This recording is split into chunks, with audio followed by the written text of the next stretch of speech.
Welcome to the R-Value Snowshoe Relay Race. So the objective of this ksb3 level is to compete against a non-player character in a relay race where you're going to use a pack that you're going to select with the liner to carry a container of warm liquid from the starting point to the relay midpoint, and then you're going to make another selection and change packs and then deliver that to the final hut at the end of the second leg. You're competing for a total score. So the total score for this level will be the energy points as normal added to the container temperature that you have still in your pack when you deliver it at the end of the race, minus the number of minutes that are elapsed. So let's take a look at the level. So we can see here on our map that we're starting on the left, and you're going to come to a relay station midway through the level, and you have some choices. You can go straight and go across this bridge, which will take longer, or you can try to go directly across the frozen river, but there is thin ice. Some places it will support you, other places it won't. If you go through the ice, you'll automatically respawn back at the beginning of the race and you'll lose the time. And one of the things that's important is that you get 100 extra energy points by beating the competitor to the relay station. You also get another 100 extra energy points by beating the competitor to the second at the end of the second leg, by beating them to the end of the race. So you're going to make a selection for a pack, and then you're going to deliver it to the relay station. Elapsed time stops while you make a selection for a new pack, and then the second leg of the race will start. It doesn't begin until you begin, so the non-player character will be patiently waiting at the start of the second leg, and when you're ready, you go, and your competitor will go with you. This is an uphill climb, the second leg is, and there's an avalanche danger, so that you'll want to consider that in making that trade-off, because you may or may not trigger an avalanche, and if you do, that will spawn you back at the beginning of this leg. So right now we can see our player character at the beginning of the race, and what we're going to do is we're going to make a selection of a pack. So we'll use our slate, and it will tell us that the pack 1 on the left, it has a liner that's polystyrene. Pack 2 on the right has a liner that's wool. And we can see what the K values are, we know what the thicknesses are, so we can compute, and you should, the R value for each pack, because you'll want to know which one has the higher R value so you can know which one will retain the heat of the liquid in the container the longest. We also have a trade-off that one pack is heavier than the other.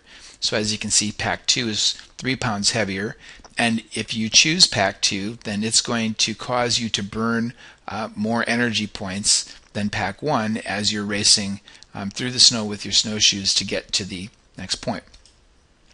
Similar to other levels in Survival Master, we just make our selection for our pack when we're ready by just left clicking on it. And if we don't like that and we want to drop it, we just hit the letter Q.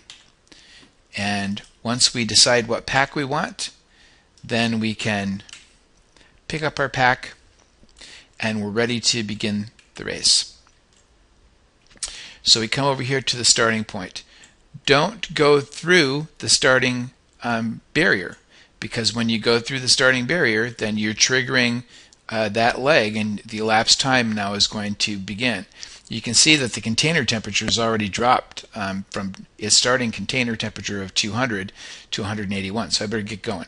So I'm going to get going here, and you can see that my non-player character, he's off and running as well, and his path is predetermined, so we can make some decisions based upon our progress against this non-player character, because we need to get to the second stage faster than the non-player character, and here's our delivery point right over here. We need to get to that stage before the non-player character if we want to collect the extra 100 points. As you can see, I'm burning energy pretty rapidly here as I'm running. So I might consider walking, because when I walk I don't burn any energy. And if I was bold, I could perhaps decide to go directly across the ice. So I want to make sure that I don't lose this leg to the non-player character.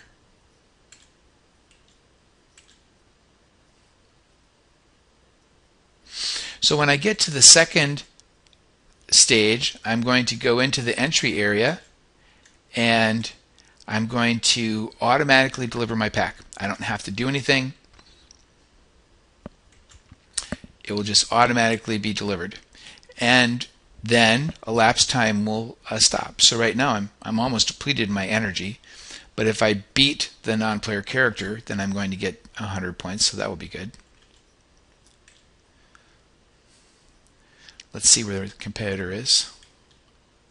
Oh, he's still a ways off, so I could walk and conserve some energy. As soon as I cross this finish stage, now you can see the elapsed time has stopped, although the temperature is going to continue to drop in my container. And I'm not going to start my second stage until I pick up my new pack. So I'll come over here and take a look at these packs, and I'm going to use the same process. When I pull up my slate now, the information has changed, so I have different packs to choose from. I should calculate the R value so that I can consider this trade-off, especially now that there's a fairly large difference in weight. And I can see the non-player character has changed his pack, and he's already waiting for me patiently. So I'll just pick one and come over here to the starting point, and as soon as I trigger the start by going through the barrier, then off we go to finish the second leg. And now I'm going to go up the hill, and I'm going to deliver here at the finish of the second leg when I'll earn my final score.